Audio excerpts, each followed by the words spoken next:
This is a Film Stories original podcast. Love this podcast? Support this show through the Acast supporter feature. It's up to you how much you give and there's no regular commitment. Just hit the link in the show description to support now. My dad works in B2B marketing. He came by my school for career day and said he was a big ROAS man. Then he told everyone how much he loved calculating his return on ad spend. My friends still laugh at me to this day. Not everyone gets B2B, but with LinkedIn, you'll be able to reach people who do. Get a $100 credit on your next ad campaign. Go to linkedin.com/results to claim your credit. That's linkedin.com/results. Terms and conditions apply. LinkedIn, the place to be, to be. What makes a great pair of glasses?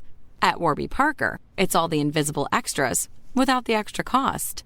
Their designer quality frames start at $95, including prescription lenses, plus scratch-resistant, smudge-resistant, and anti-reflective coatings, and UV protection, and free adjustments for life. To find your next pair of glasses, sunglasses, or contact lenses, or to find the Warby Parker store nearest you, head over to warbyparker.com. That's warbyparker.com. Hey, I'm Ryan Reynolds. Recently, I asked Mint Mobile's legal team if big wireless companies are allowed to raise prices due to inflation. They said yes. And then when I asked if raising prices technically violates those onerous two-year contracts, they said, "What the f*** are you talking about, you insane Hollywood ass?" So to recap, we're cutting the price of Mint Unlimited from $30 a month to just $15 a month. Give it a try at mintmobile.com/switch. $45 upfront payment equivalent to $15 per month. New customers on first 3-month plan only. Taxes and fees extra. Speed slower above 40 gigabytes. See details.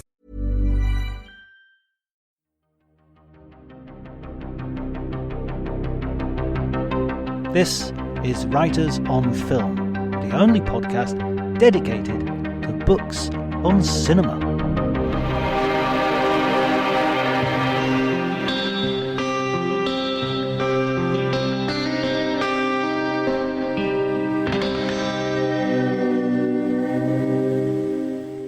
Hi everyone and welcome. My name is John Bleasdale. I'm a writer and film critic, and today I'm going to be talking to Ty Singh about that perennial favourite, what makes a good villain, the bad guys in the action movies. Ty is a producer and an author of 2 books on the subject, Born to be Bad and Born to be Bad Part 2, both books featuring interviews with the bad guys who usually don't get an opportunity to talk and often end up in a hail of bullets. If you like the episode, please remember to like, subscribe. You can follow me on Twitter at DrJonty, DrJonty. But before you do any of that, please enjoy the conversation.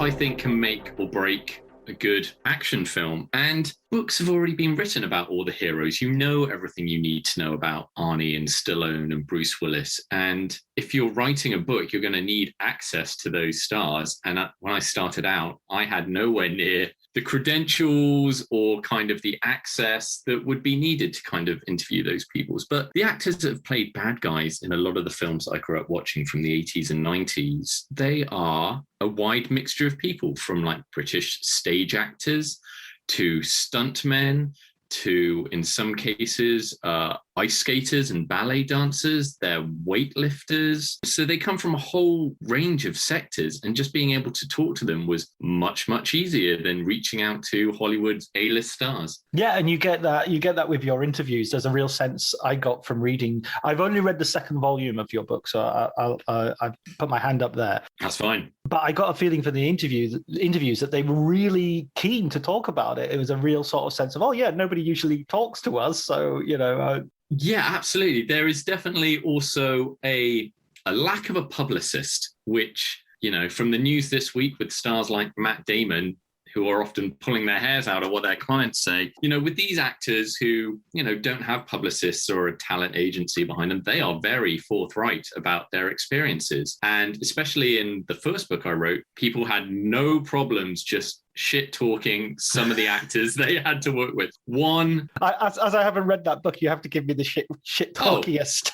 I mean, this is not going to be a revelation to anyone who vaguely knows anything about him, but Steven Seagal does not come off well from anyone who has kind of worked with him. Shocker. Anyone who has worked with Steven Seagal, if you bring up the name, they immediately just kind of, oh, let me tell you about Steven Seagal. And it inevitably ends with, and he's a complete dick. Right. So with all the revelations and accusations against Mr. Seagal, I don't think that came as a surprise to anyone. Wow. Fancy having that reputation as well. But, I mean, because these guys must know they have this reputation. It must come back to them, or not? Are they just surrounded by a court that shields them from that kind of criticism? Sure, the bigger stars do, because a lot of the people I've worked with, I've worked with people like Stallone and Arnie, and depending when they worked with these stars in their careers, the stories vary wildly. So I've interviewed people who've known Arnie throughout his entire career, and they have nothing but great things to say about him. I've met people who worked with him in the later stages of his career where he comes over as a bit arrogant, but then likewise people have said he is a great guy to work with, very friendly. Same thing about Stallone. People say that he is the hardest working person in the room. He's great. He's a very inspirational figure, but then you talk to people who worked with him when he was at his peak in the 80s, Rambo 2, Rocky 3, and names were just greenlit on the back of his name. And he doesn't come off well. He's at kind of a peak ego stage. And, if I was Stallone, I would have probably fallen into the same trap. But it's amazing how some of these A-list actors, their self-awareness kind of takes a dip at the peak of their career. And then they kind of realize that in later years and they become a little bit more normal and well-rounded. But hey, it was the 80s. I'm sure everyone was like that to a point. I heard a brilliant story about Stallone. Basically, a friend of mine was working on at a studio with him, and he was they were walking down the studio backlot talking, and Stallone was kind of talking about something about his modern art collection or something. He was talking quite seriously about it. And then some sort of Teamsters walked by and went, "Oh, hey, Sly." And he sort of turned around and just totally changed demeanor and went, "Hey, how you doing, guys?" And it was just like, whoa, that his persona has this sort of slightly, I'm exaggerating, but a slightly curated edge. What was the first baddie that you kind of, when you were watching movies, even as a kid, you sort of found yourself fascinated by or attracted to or terrified of? Terrified. I mean, as a child, I was easily terrified.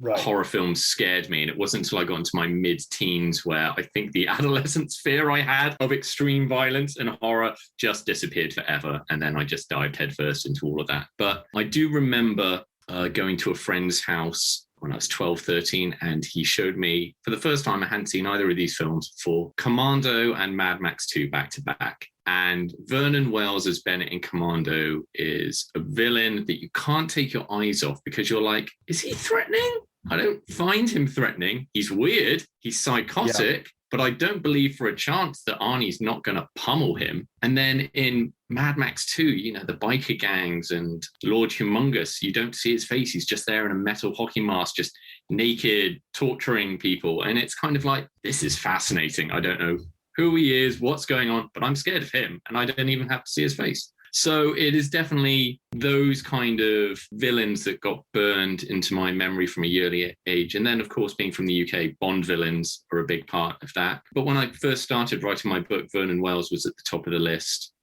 for that reason. And Luckily for me, he was one of the first actors to say yes. So I thought once I had Vernon Wells off the list, then hopefully other doors would open, and they did. I interviewed Ed Mendelsohn for, what was the film? The King. And I asked him about sort of being cast in villainous roles. And he compared it to just being a taxi driver and you have your patch. And, that if that's your patch, he's perfectly happy to make a living doing his patch and trying to find the interesting angles. It's not, and I thought that was interesting that, the possibility of stereotyping or typecasting is a better phrase. Did you find any of the people you were interviewing sort of resentful of that, or were they mostly just happy to do what they can? Everyone had a different story. So kind of Paul Freeman, who played Belloc in Raiders of the Lost Ark, in the first book, he was kind of like, yeah, after Raiders of the Lost Ark, I kept getting offered roles to play Nazis. It's like I wasn't even a Nazi in Raiders of the Lost Ark,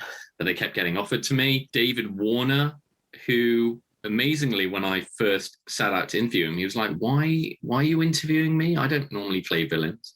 It's like, of course you do. You literally play evil in The Time Bandits, and then just started listing off films like Tron and Titanic. And he was like, oh, okay, yeah.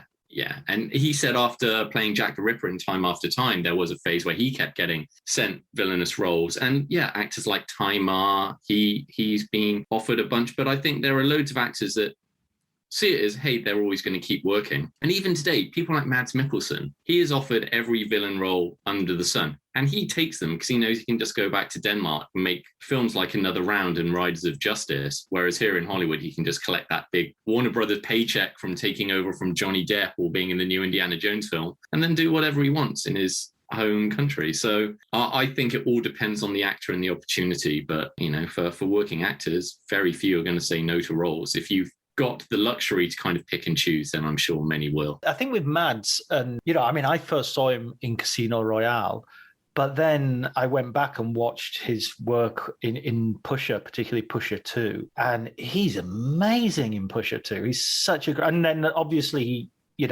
he's become widely recognized by everyone, I think. But I think, is it something almost physical that a certain very distinctive look seems to be important, I think it all depends really when the film's getting made, because obviously in the 80s you had people like Stallone and Schwarzenegger and they're big muscle-bound guys, and you needed people to kind of go up against that type of hero. But then you also had the more sophisticated bad guy like Alan Rickman in Die Hard. So it all depends on the film and who the main actor is, because obviously in the 70s, your action heroes were kind of Charles Bronson, Clint Eastwood. So you had people like Andrew Robinson playing not the Zodiac killer Scorpio in Dirty Harry. And he's just like... basically the Zodiac killer. Yeah, he's just a weirdo. And at no point do you think that he's ever a physical threat to someone like Clint Eastwood. And then in the 80s, you kind of get big, jacked up bad guys who are former weightlifters or stuntmen that can fight people like Arnie and Stallone. And then in the 90s, when action heroes kind of slim down and get more slender and look like Keanu Reeves or Christian Slater or Brandon Lee, you get a different type of bad guy altogether,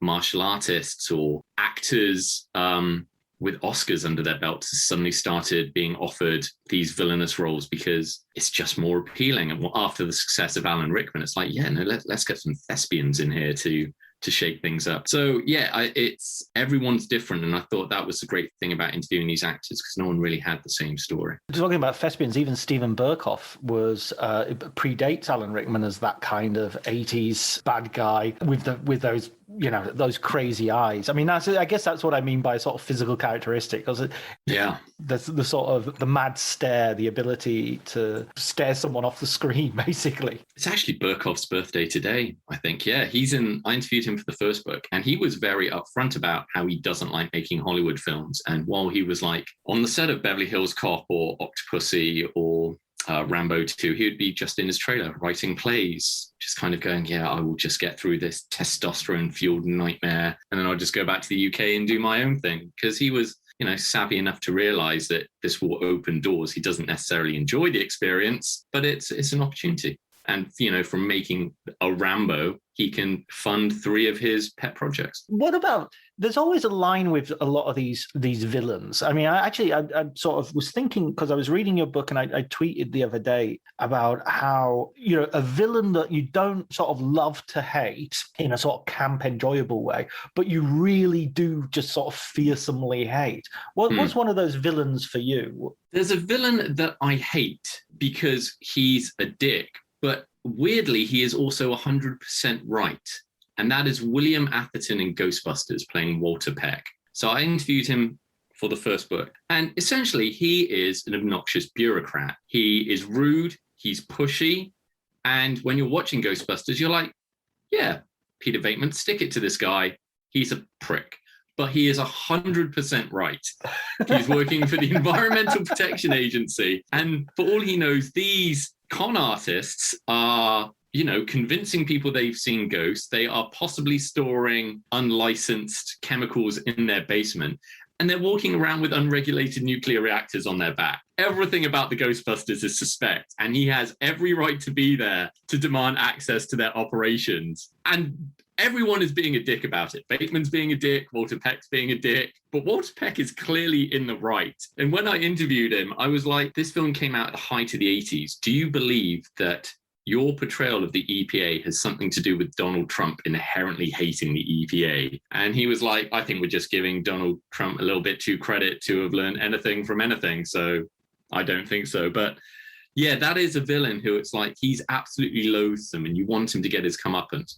But he is 100% right in what he's doing. That's such a good point. I always think he's an interesting actor as well because he starred in one of Spielberg's first, I think it was his first cinematic film. Yeah, the Sugarland Express. Yeah, with Goldie Hawn. And he's sort of like a lead character, but he's a sort of lead character in that sort of 70s way of being a bit of a loser and a bit of an outsider and not particularly heroic. But it's just funny how his career went from that to playing, as you say, the Peck in Ghostbusters. And doesn't he turn up as an obnoxious FBI agent in Die Hard as well? He's a reporter. He's Richard Thornburg, who endangers the McClane family by putting them on TV. And then he's also punched in Die out Hard by the wife.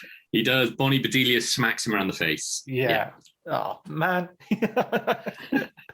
Not really. I'm hoping it was pretend, but You'd hope so. I don't know what kind of set John McTiernan runs, but yeah. I can't help but think, though, it's almost like an atavistic thing that when I see actors in different roles, I just assume it's the same person, if you know what I mean, just the same character as well. So it's like, God, this guy's got some bad luck. Just keeps turning on. What's that? There's a book, is it David Thompson wrote, called 10 Bad Dates with Robert De Niro, which is just really? Yeah, which is just a list of, I mean, it's a book of lists, essentially, but one of them is, all the dates that you see Robert De Niro have in movies and how terrible they are. Taxi Driver, it dates Sybil Shepherd to the porn theater. And, so apparently, yeah, De Niro is not, regardless of what Bananarama sang, he's not a good guy to go on a date with. So what about like so that he's one that you sort of hate. What about one that you fear? Because I don't think you'd fear Peck, would you? No. Because I remember it's come up in quite a few podcasts that we've done, quite a few episodes that we've done. But I remember really being absolutely terrified of Darth Vader. I mean, I saw it on the big screen. I was very young. I was like 6 years old, I think. And it just terrified me. I think as a child of the 80s and 90s, for me, Darth Vader was always there. So I don't have that kind of, who is this man? He's terrifying. It's just Darth Vader, pop culture icon. But the villains that I always found the scariest were the ones that clearly couldn't be reasoned with and didn't have any semblance of humanity. So, someone like Alan Rickman in Die Hard, you're like, oh, he's charming. He doesn't really have to kill people unless he has to, even though he's going to blow up all the hostages in order to get away. You kind of feel that if he likes you, you might, be able to talk your way out of it. But it's the villains who they're like, I think, Scorpio in Dirty Harry, where he's so unhinged. He's slapping children around on a bus. He's just coldly sniping people from rooftops. It's like, there's no way into that character. You're kind of like, you are terrifying. And as a result, actually, the actor Andrew Robinson, casting directors were afraid to meet him as a result. He didn't work for years afterwards because he told me one story of where he was walking up the path to meet a casting director at Warner Brothers, and then they recognized him, and then they canceled the interview and told like their secretary to send him away because they were like that terrified of him after his portrayal in Dirty Harry. So it wasn't till, the odd role in Cobra and Hellraiser and then Deep Space Nine, where he plays Garrick, that, he started working again. But there was a fallow period for him because he was so effective at playing a psychopath. And these casting directors presumably have worked in Hollywood. They understand what a film is. They understand what the actors are. You would have thought so, but apparently not. No. So that guy, he kidnapped kids in a bus. I'm not talking to that guy. Yeah. Oh my God, that's so funny. That's such a good. Are there any other sort of like real life consequences from, I mean, I remember Mike Baldwin from Coronation Street being in a pub once, which I was in, and somebody went up to him and said, "Mike, I think it's terrible what you're doing to Deirdre." Or has there ever have you come across situations where people who've played baddies have sort of found themselves being shouted at in restaurants or anything like that? Oh, yeah. Plenty of them have kind of like, I can't believe you did that thing in the film. And William Atherton said there were years where people just yelled dickless at him across the street after Ghostbusters. So many people have stories like this where they're just kind of like, ah. But if anything, it kind of comes down to a credit to their acting abilities that they managed to get that kind of reaction out of people, where people are coming up to them in the streets going, I can't believe you did that thing and that thing that I watched. How could you? And they're like, I'm just very good at my job. I bet, but I mean, dickless that's a backhanded compliment if there ever was one. That just goes to the popularity of that film. I think for him, it was both kind of a victory lap at this, how well Ghostbusters did, and just kind of like, I'm going to have to deal with this one for at least a decade. I'm with my kids. I'm with my kids. Guys, I'm on a date. I'm eating out. What are you doing? Unbelievable. Oh, wow. So, I mean, when you talked earlier, one thing you mentioned earlier was, of course, the Bond films, which, being from the UK as well, hugely influential. And in fact, I heard someone say something a year or so ago, which I thought was very true, which a Bond film is only as good as its villain. The villain has to be top class, which actually has made Casino Royale, I think, better in retrospect, because I remember watching it without really knowing who Mads Mikkelsen was and thinking, yeah, he's okay, and then appreciating him more. And as you do, the level of the film goes up. Who would be your favorite Bond villain, and who would you, do you think that's true, that you really need a good villain for the Bond film to work? I do. And the thing about Bond films is you can have multi-tiered villains. Like you can have someone like a Donald Pleasance, who represents kind of the more cerebral villainous side, and then surround him by a big bunch of heavies that provide the physical threat to Bond. But in terms of like elevating a Bond film, it's always going to be Christopher Lee as Scaramanga, because on its own, The Man with the Golden Gun isn't the best Bond film. It's ripping off 70s kung fu films. Britt Eklund is wandering around the film, getting in the way. There's knick-knack. It's like a list of people who would be offended, and kind of rightly so. I mean, the plot, it's about an energy crisis. Like, I think Bond's trying to get like a device that will convert solar power, because there's the energy crisis going on in the 70s. So plot wise, it's good to see we haven't moved on in 50 years. But Scaramanga, because Christopher Lee is just so charismatic, and the scenes where him and Bond are having dinner and it's being aped so many times by by Steve Coogan and Rob Brydon in their trip things. It's like, come, Mr. Bond, we are both killers. And he just elevates the material. And I think that is a prime example of where the villain elevates the entire film. Yeah.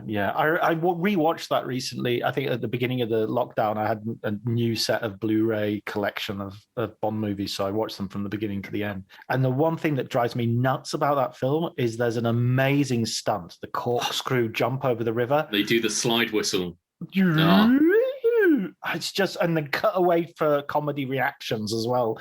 And it's just like, that's the best stunt. And you ditch it, it's just awful. The other one I love, one of my favorite Bond films, is actually The Living Daylights. And that's one where it has a bunch of villains, Joe Don Baker and I've forgotten the actor's name, the one who's in The Fugitive, but he plays the defector, Gorgie. As villains, they are completely ineffectual. And the main threat is Andreas Winooski, who plays Necros, the big blonde KGB henchman who disguises himself as throughout the film and strangles people while listening to The Pretenders.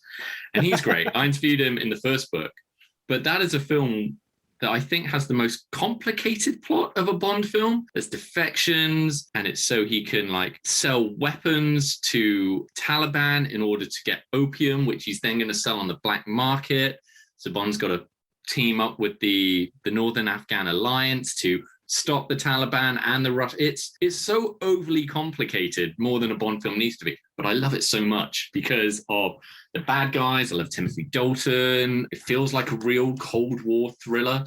that suddenly ends up in Afghanistan. And it does have that great stunt where they're on the back of the plane, on the cargo net, fighting each other. And yeah, I think Andreas Winewski, on the back of being in a Bond film and also being in Die Hard, where he plays Carl's brother, Tony, who's killed at the beginning. He thought he was going to have a very long career in Hollywood where he would just play big blonde henchmen and Nazis. And that never happened for him. He was just the odd bit part here, you know, showing up in Mission Impossible as Vanessa Redgrave's right-hand man, and then reprising the role weirdly in Ghost Protocol where he has no lines. It's, that is an actor where, you know, you've been in 2 big films. You're like, hello, Hollywood, I am here, and nothing. Wow. And then there are certain actors who seem to work on 5 films per year who I'm never quite sure how. I just think, oh, they must have wonderful agents, because I don't see it in the work. Or it's just contacts, just knowing people, and being a very reliable and nice working actor. Vernon Wells from Commando,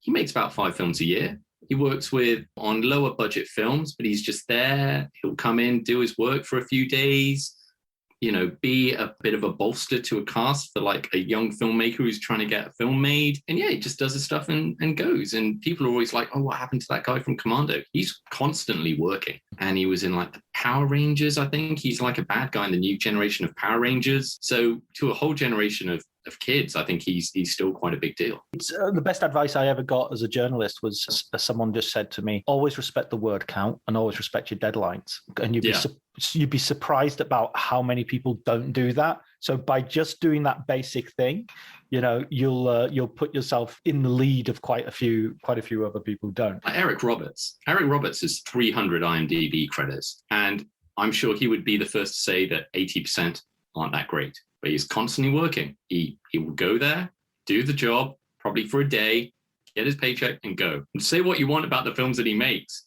People are hiring him for a reason. He's reliable. He'll come and do the job. Whether you like that work or not, Eric Roberts, constantly working. Danny Trejo as well. Danny Trejo, another one, yeah. It's almost a record holder, I think. Yeah, he'll come in, be Danny Trejo, do the work, and that's it. Be a lot of fun at lunch. Yeah, that's the important thing. If you're fun Tell at lunch, some harrowing stories at lunch, and be great. I think that's underestimated how much people get hired because they're good at lunches. You know, they're fun to have on the set. Yeah, I once heard an interview with Danny Trejo where someone was talking to him about Con Air, and they were like, "Oh, you're on Con Air. That's the most testosterone-packed film. You know, John Malkovich and Nicolas Cage and Ving Rhames." He's like, "You've hung around with a lot of badasses." And it's like, who on that set could take care of themselves is like legit the hardest guy. And he was just like John Cusack. It's like people write off John Cusack. John Cusack's 6'4". He's been doing kickboxing since he was a teenager. He doesn't need to show off. He just has that look where it's like, I don't need to preen like some sort of peacock. I can just take care of myself. He's like, don't fuck with John Cusack. John Cusack will mess you up. Wow. So it's like, there you go. The star of Say Anything could beat up everyone on the set of Con Air if he wanted to, but he didn't need to. You've just saved lives, because there are so many people who listen to this podcast who would just brush past John Cusack and maybe knock him into the gutter a little bit as a pasty-faced guy, and then he's going to wipe the floor with them. So I've interviewed his kickboxing instructor, Benny the Jet Urquidez. So in Grosse Pointe Blank, the assassin that he fights in the hallway, that is his kickboxing instructor. And Benny the Jet is like an undefeated kickboxing champion. He trained the cast of Street Fighter. He trained the cast of Roadhouse. He's fought with Jackie Chan in Wheels on Meals and Dragon Forever. He's fought great martial artists. And he's like, yeah, no, I trained John Cusack. And for that film, Grosse Pointe Blank, I was just like, I trust you, you trust me, let's just go at it. And they are just pummeling each other in that scene. Yeah. So yeah, if anyone comes away from this interview with one piece of advice, it's don't piss off John Cusack. Absolutely. I remember during the Black Lives Matter demonstrations, right at the beginning of them, he sort of went down there on his bike, and there's a film of him being sort of told to turn around by the police officers and everything. And now that just gives that a whole different fizz. That's sort of like, what was Cusack doing? He was taking it into his own hands. I mean, one can only assume he was there, you know, to take part in the protest. I don't think John Cusack's the type of guy who's going to go down there and start protesting against Black Lives Matter. Oh, no, he was definitely BLM. He wasn't ALM. Yeah, absolutely. But wow. What about when You mentioned adolescence earlier on, and I went through an adolescent stage where I would watch movies that I had watched already, usually, and I would just find myself siding with the baddies. I would find myself watching Star Wars and going, "Come on, fire already, fire!" Get the. Are there any sort of baddies who you're in danger of being recruited? I don't think so. That never happened with Star Wars, right. And it's clearly because they're all space Nazis, and I'm like. As from a very young age, I was like, oh, look, they're all white and British. And look at the rebels. It's all a bunch of aliens and it's a mixed bag of people. And I was like, well, I'd hang out with those guys. Never wanted like the Empire to win. I think from a very young age, I was like, there is something not that welcoming about these stormtroopers. They are terrifying. But bad guys, not really. I mean, I always grew up as a big Star Trek fan. And I think watching Star Trek a lot, I was always like, who'd be fun to hang out with? A bunch of Klingons. All they want to do is eat, drink, sing, get into brawls. I bet no one parties harder. Have a strange Muppety dark crystal dog like Christopher Lloyd in Star Trek 3. Christopher Lloyd, who's just wrestling aliens for fun. I was like, I don't think there would be anything more fun than partying with a group of Klingons for one night. And then you would regret it for at least a month afterwards. I think they're the only bad guys where I was like, I'd hang out with them. Yeah, I think everyone else is like, no. So something would end up going wrong, and I'd inevitably be killed. It's like, who wants to be the random henchman? Ryan Reynolds here from Mint Mobile. With the price of just about everything going up during inflation, we thought we'd bring our prices down. So to help us, we brought in a reverse auctioneer, which is apparently a thing. Mint Mobile Unlimited Premium Wireless. How to get 30, 30, bit to get 30, bit to get 20, 20, 20, bit to get 20, 20, bit to get 15, 15, 15, 15, just $15 a month? Sold! Give it a try at mintmobile.com/switch. $45 upfront payment equivalent to $15 per month. New customers on first 3-month plan only. Taxes and fees extra. Speed slower above 40 gigabytes. See detail.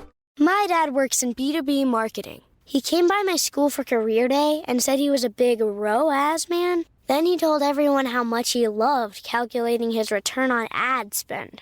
My friends still laugh at me to this day. Not everyone gets B2B, but with LinkedIn, you'll be able to reach people who do. Get a $100 credit on your next ad campaign. Go to linkedin.com/results to claim your credit. That's linkedin.com/results. Terms and conditions apply. LinkedIn, the place to be, to be. In like a Bond villain lair, it's like you are either going to get killed by James Bond or you're going to be killed by your boss as some sort of example to everyone else. It's like, this is not a safe working environment. I would not do well here. I wouldn't want to sit on the board. I wouldn't want to sit around that table, that oval table. I am not going across that very thin bridge that goes over his piranha moat. I'm not, no.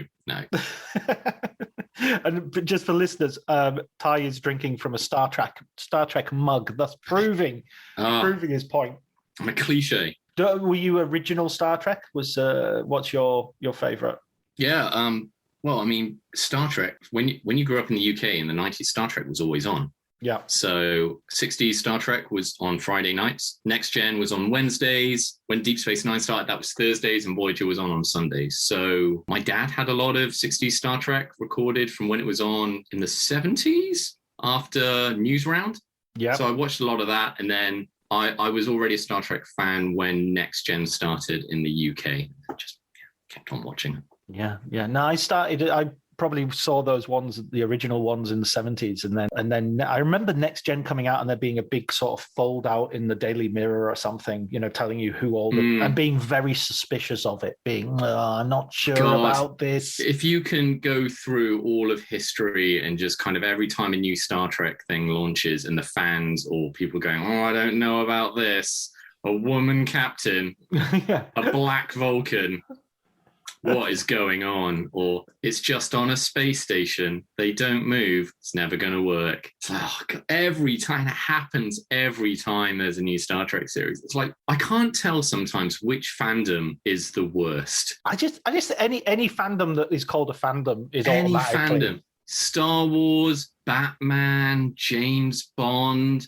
Every time there's a new casting, it's like, this is going to be the worst Batman ever. I can't believe they cast Heath Ledger as a Joker. It's going to be the worst. What, this actor's blonde. He can't play James Bond. who is this 6'4" Australian playing Wolverine? It should be Bob Hoskins. It's like throughout history, fandom is consistently wrong. And every time there's a new casting, it's just another wave of they're inevitably going to be wrong in a year, but let them burn their effigies and everything in protest. It's like, it's unbelievable. It's exhausting. And yet the unearned arrogance remains somehow that they're going to be right about this as well. This isn't Star Trek. I'll tell you what Star Trek is. It's a Star Trek I have in mind. Star Trek suddenly now politically correct. Oh my God, it wasn't inclusive in my day. It had the first interracial kiss on American television. It's exhausting. Fandom. I blame social media. It amplifies the worst possible voices in every possible fandom. And you're like, does no one enjoy anything? Because it seems like no one enjoys anything anymore. When I keep turning this into a nostalgia fest, but still, in the old days, son, we had, if you were a fan of something, you expressed it through fanzines. And that took a lot of effort. You had to actually make them yourselves and print them, or even write letters to magazines. And doing that was such an effort that you only did it if you were enthusiastic. You didn't do it if you hated something. You just went, I'm not going to bother with that anymore. I mean, I don't agree with it, but I respect all the people that wrote letters to Warner Brothers protesting when Michael Keaton was cast as Batman, voicing their outrage that Beetlejuice was doing it, or that, some bold-headed Englishman was going to be the captain of the Enterprise, because there's only one captain of the Enterprise. It's William Shatner, and writing letters. I appreciate that effort. If you're going to stick to your guns, write a letter, fold it up, get a stamp, walk down the road, put it in the postbox. If you're going to go to that much effort, then you clearly care. But Jesus Christ. Social media. It's definitely lowered the bar of effort for being a dick. Essentially. Okay, let's get back to baddies because otherwise fandom is the baddie. Fandom is the ultimate baddie. Yeah, and it must be defeated at all costs. Absolutely. Who's the funniest baddie for you? Who's a baddie who's been most sort of makes you laugh the most? That is a good question. That is a great question. I'm trying to think now, because I remember reading an interview with Joss Whedon. This is back in the day. Yeah. And it was when he was making Serenity, and he cast all these kind of comedians in dramatic roles. And he said, comedy is the hardest thing to get right in terms of timing and everything. If you're good at comedy, you're good at everything else. So that's why he casts lots of comedians in dramatic roles. And I'm trying to think of like an actor who is a comedian that has done a villainous role very well. And now I'm struggling. Someone like Christopher Lee, now that we mentioned him in Star Trek 3, that man... Christopher Lloyd, yeah. Sorry, Christopher Lloyd, yeah. Christopher Lloyd, because of Taxi and Back to the Future and, even showing up in Cheers as a weird painter. He's very good at just kind of going from deranged to adorable. For some reason, that's one sticking in my mind. Michael Keaton is another one. He's got a film coming out called The Protégé that Martin Campbell's directed. He looks like he's the bad guy in that. Michael Keaton is a funny guy. What about Robin Williams in One Shot Photo? That's...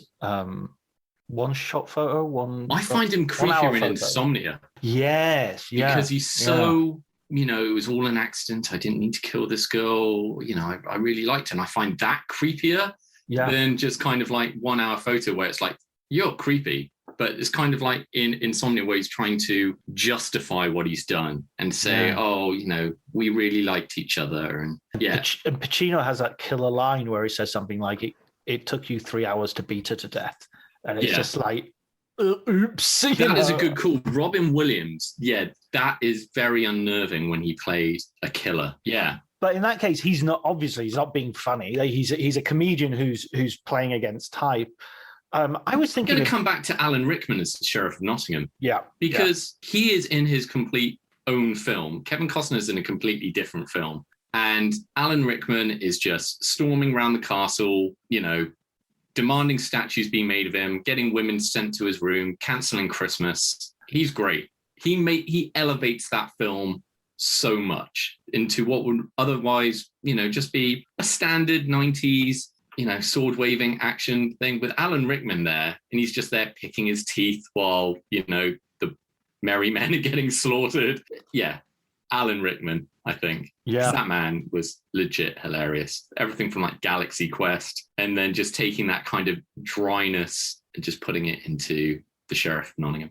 I loved him in Bob Roberts as the sort of chief of staff of Tim Robbins' sort of right-wing, well, outright sort of congressman running for president. And I don't think I've ever seen that. I have to look it up now. There's a brilliant bit where he's shot. Bob Roberts is shot. It's not a spoiler. It happens sort of halfway through. It's not. It's a kind of faux documentary. So and Rickman, who is this sort of Prince of Darkness in terms of being his press agent and everything, sort of says he's giving an interview outside the hospital, and he says at the end, he says, "Excuse me, I've got to go and pray." and walks off, and you just think this guy is so good because he's the last person ever to pray. So it's just this sliminess is complete. I was also thinking of Dennis Hopper. I mean, obviously in Blue Velvet he's terrifying, but there's also a weird line of humor in that role. And then he turns up again in Waterworld, and he has this line where he talks about one tear rolling down my manly cheek at one point. And I don't know, he just seems to have a lot of fun even when he shouldn't. I think that was after Speed, where they were like, Speed was such a big hit, let's put Dennis Hopper in anything and let him do whatever he wants. I think when you give an actor like that just free reign to do whatever they want, it's always good fun. Whether it matches the tone of the film or not is another matter altogether. Well, as you say, it becomes sort of like a different film in those scenes. David Lynch had a brilliant story he tells in his autobiography about casting Dennis Hopper for Blue Velvet. Basically, Hopper went after the role and phoned him up and said, "Look, you've got to give me this role. I am Fat Frank Booth." And Lynch said, Dennis, that's both really, really good news and really, really bad news. So it's actors who kind of say, "I'm really like this psychopathic killer." It's like actors who go method. Do you realize they often only go method when they're playing psychopaths or horrible people? No one ever goes method when it comes to playing a nice person. Maybe Daniel Day-Lewis for Abraham Lincoln. Maybe he was going around like freeing people and Gangs of New York. He was going around Rome picking fights. Of course he was. You read about all these people going method. It's like, what are you playing? Oh, you're playing a gangster or a thug or a killer. Of course you're going method. You're playing somebody who cleans toilets. Yeah. Are you going method on that one? Oh, no, you're not. What a shocker. I'm getting the impression that you think that method acting is a self-indulgent scam. I'm definitely from, the apocryphal tale of, Laurence Olivier on Marathon Man, talking to Dustin Hoffman, who's been up 3 nights to portray being tired. And Laurence Olivier just goes, "Have you tried acting? Just act." There's a really good story John Boorman tells of Burt Reynolds on Deliverance. And they had this scene where he's supposed to go through these dangerous rapids. And they said, "Okay, bring the dummy on. We're going to send the dummy down and film it." And Reynolds was like in his most macho stuntman sort of persona. He's like, no, it'll be rubbish. I'll do it. So Boorman's like saying, "Look, we can't risk you. It's Reynolds." And he's like insists, "No, I'm going to do it." So Burt Reynolds goes down these rapids, hits his back on the rock, damages his back, has to be helicoptered out to hospital, operation on his back. Boorman turns up 2 days later to see how he is, and he's stretched out, and he says, "What was the shot like? What did it look like?" He said, "It looked like you were a dummy." After doing all that, he still looked fake, Yeah. Okay, what about this is another thing I wanted, because I was talking to somebody recently about Nobody, the new Bob Odenkirk film, and I was kind of saying, it's all a lot of fun and everybody enjoyed it and everything, but it's kind of quite noxious as well in terms of its, the messages it has and everything. And I know there's a lot of resistance to people talking about the ideological impact of big action movie entertainment. But, who the baddies are is kind of a very big ideological decision. And so if we go back to as you were saying, if you go back to Star Wars and everybody's white and British, and okay, we can read them as the Nazis, even though, it flips a nationality to some degree. I think the uniforms are a dead giveaway. Yeah. Yeah. The triumph of the will celebrations by the rebels, led by a southern farm boy, somewhat complicate matters. But yeah, I get you. So that's also a question I sort of wanted to ask you, is that this idea of, is it going to be Eastern European mafia who are acceptable? Is it going to be Indians, American Indians, Native Americans in the B movies? Is it going to be Tariq Ali or someone in True Lies? Who are, or even what was it in Back to the Future? Was it sort of Middle East? Syrians, right? Syrians. No, Libyans. The Libyans. Right. In their VW van. Yeah. And there's an even worse. There's a really, really, really racist film with Jeff Goldblum where I can't remember the exact nationality, but it's Middle Eastern terrorists, and they're all played by the directors in brownface. Essentially, it's not even Steven Spielberg is in there, I think, somewhere. So how do you feel about that? Is there the sort of films that you find it difficult to like because the villain is coming from that, or do you just write it off as that's that particular moment and it wouldn't be the same today? But that's really good, because a lot of things are the product of their time, and I'm someone who's half Indian, so like at this point for half of my life post 9/11 and even before 9/11, if anyone shows up with brown skin, there'd be me and my brothers going, he's going to be a terrorist and he's probably going to be dead in whatever. There was this one season of 24. I was a big 24 fan growing up. I think it was the 4th season, and Cal Penn, who is a very funny Indian actor, and I think he's even worked for the Obama administration, but before then he was playing a Muslim student in 24, and terrorists detonate a nuclear bomb in LA, and he is suddenly beaten up by two, Johnny rednecks in the street of LA who are like, oh, you're a terrorist, how dare you do this to our country? And he's saved by this lovely white family who take him in, and then lo and behold, he's a terrorist and takes them hostage. And I was watching it going, what the fuck kind of message is this? So yeah, I'm very conscious of,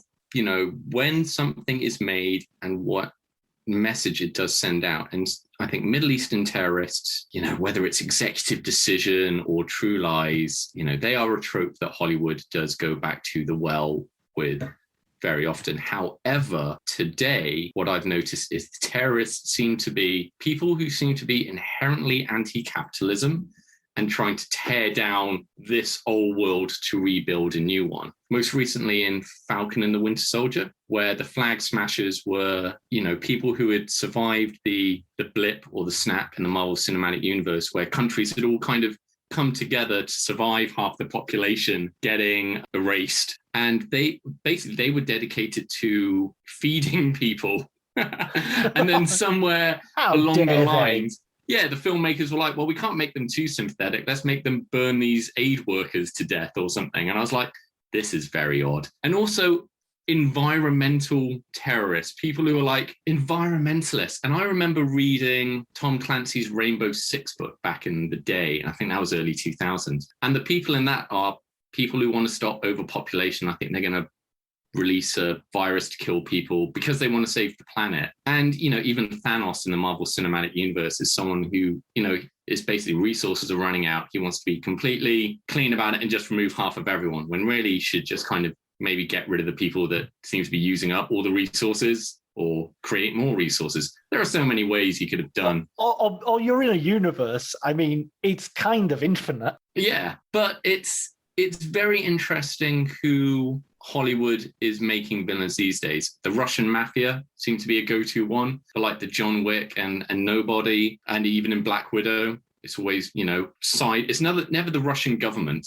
It's always, they're a Russian Black Ops side unit thing that's separate. Russians seem to be infinitely villainous. I think the Middle Eastern trope may have been worn out now, finally, after God knows how many decades. Interestingly, China isn't that big a go-to villain because these films often have to play abroad. Well, they famously flipped Red Dawn, the remake of Red Dawn. They flipped from China to North Korea and digitally changed all the flags. Yeah, and even, it's very odd. I think North Korea no one takes North Korea that seriously as a threat in movies, because it's like, what are they going to do? Except maybe in Olympus Has Fallen, where suddenly they take the White House. Yeah, I think these days it's always kind of the big multinational industrial military complex types, your Blackwater types, people who just seem to have armies of mercenaries. And I think that is the most interesting villain, because these days you do have lots of mercenary groups doing America's bidding around the world, or private contractors, or people like that. I would like to see kind of more Rupert Murdoch, Mark Zuckerberg types be portrayed as villains. I think the Bond film Tomorrow Never Dies was ahead of its time in having a Rupert Murdoch film, type person trying to orchestrate a war in order to sell newspapers. Maybe that bit hasn't aged that well, but the rest of it, to get broadcast rights in China or whatever it is. But, in terms of manipulating information and everything to kind of move political events, I think those are the most interesting ones. Multinationals with mercenary armies. I think is where I've settled. Are there any? Would there be any films that sort of like you find difficult to watch because of the sort of the group which is targeted, or are you able to sort of take it with a pinch of salt and just consider the context and not? I never was really into John Wayne films. Because it's always the Native Americans that are the bad guys. I like the Westerns where it's like bandits or Confederate raiders, or it's, Yankee raiders, and, the spaghetti Westerns. I was going to say the Sergio Leone films, American Indians don't even, Native Americans don't even turn up.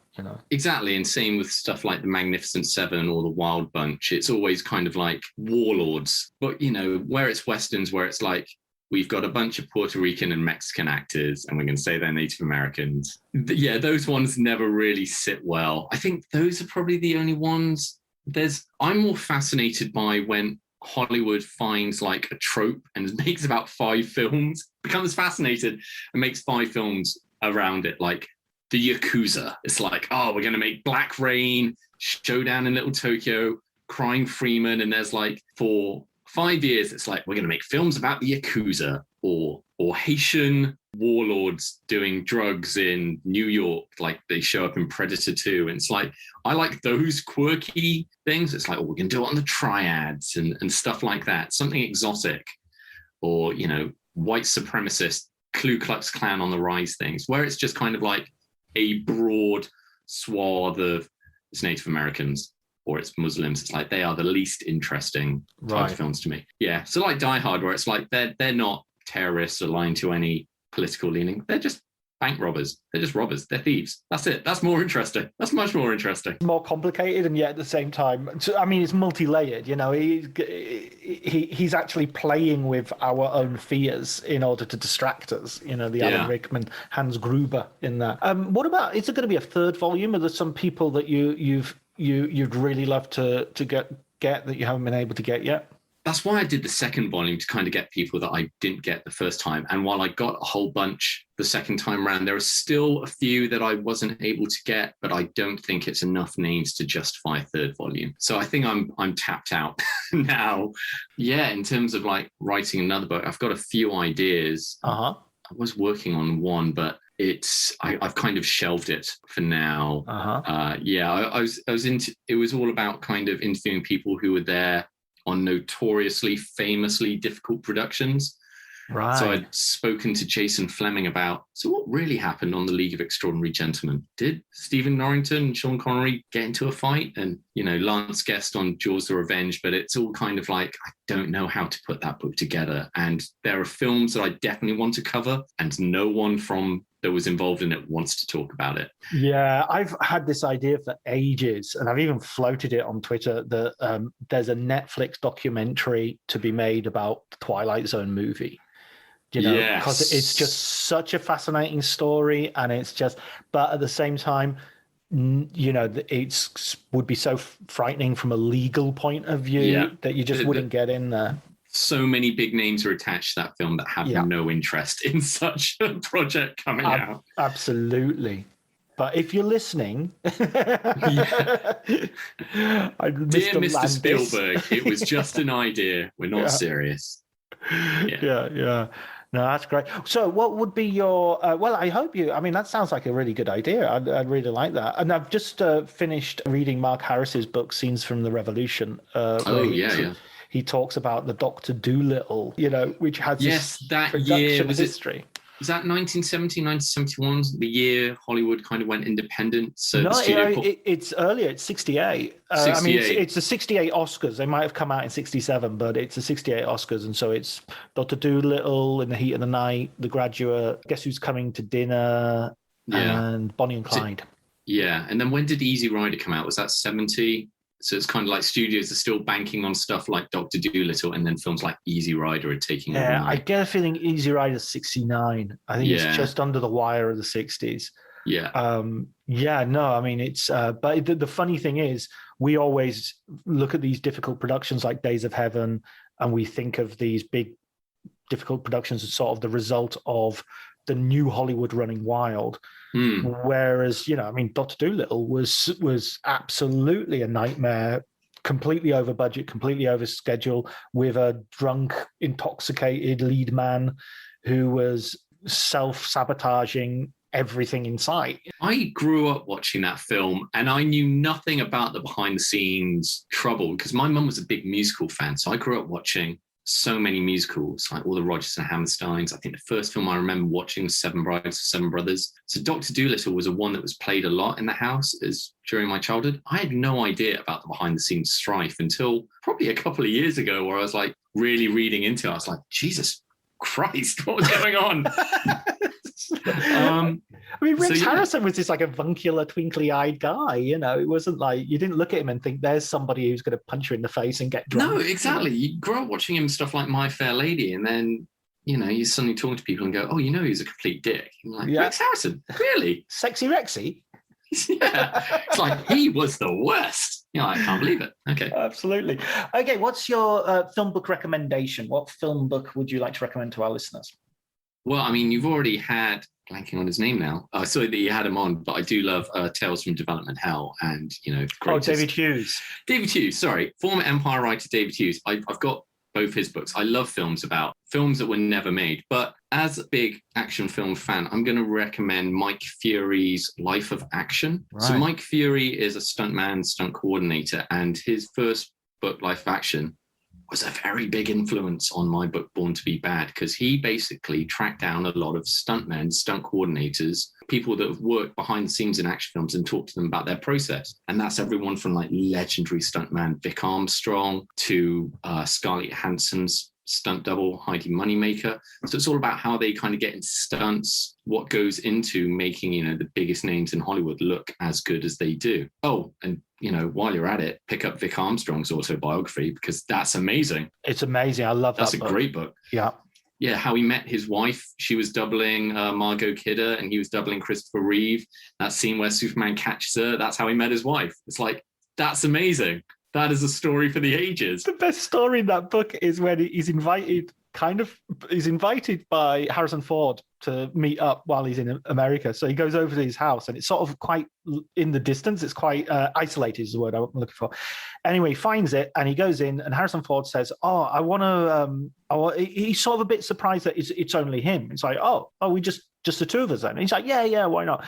And he says, "Oh, but first I want to show you something in the bedroom." And Vic Armstrong's like, okay. And he goes into the bedroom, and Harrison Ford wants to show him the chest of drawers he's just made, and he pulls the drawer out, and he says, "Look at the dovetailing on the joint there."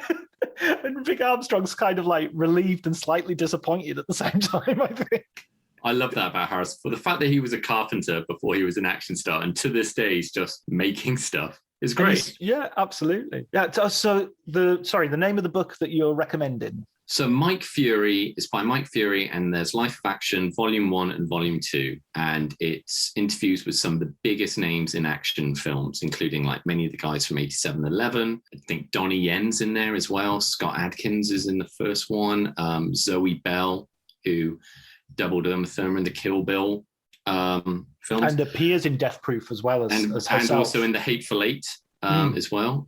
So if you're into action films and especially stunts, the Life of Action books are great. And yeah, Mike knows his stuff. He's also on Twitter, the Mike Fury. So that and Vic Armstrong's book. If you're just into kind of stunts and behind the scenes of like action films, I think those books are essential. I think they're just really interesting.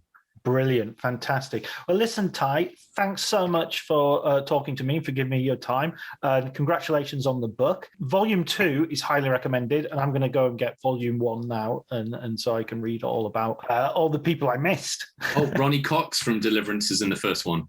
So he's got some good Deliverance stories. And I met Ronnie on the back of the first book coming out. I was hired as a writer-producer on the documentary In Search of the Last Action Heroes. So I got to go to LA and interview a whole bunch of the people I'd previously interviewed for the first book in person. So people like Bill Duke and Ronnie Cox and Stephen D'Souza, who wrote the intro for the first book and obviously wrote films like The Running Man and Commando and Die Hard. So it's there's some great stories in the first one. And if you don't like Steven Seagal, prepare to have those beliefs solidified. Absolutely. Brilliant. Thanks so much, Ty. No problem. Thank you, John.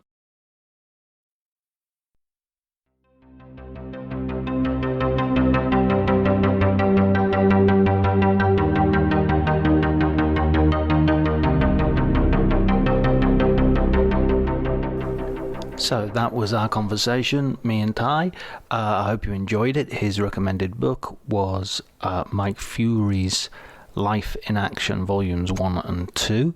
He also recommended Vic Armstrong's autobiography, which I can highly recommend as well. It's a brilliant book. Thanks as ever go to Elliot Atkins for the music and Ali Harwood for the art. Until next episode, please take care.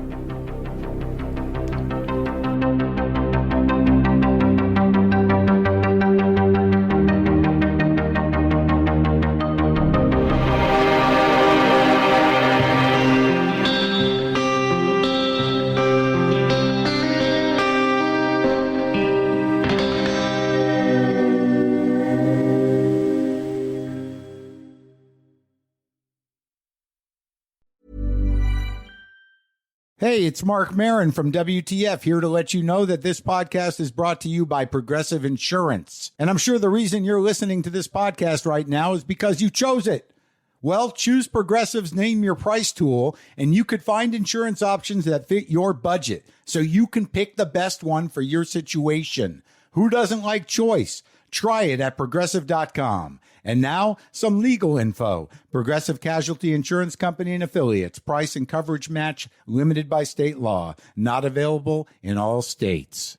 My dad works in B2B marketing. He came by my school for career day and said he was a big ROAS man. Then he told everyone how much he loved calculating his return on ad spend.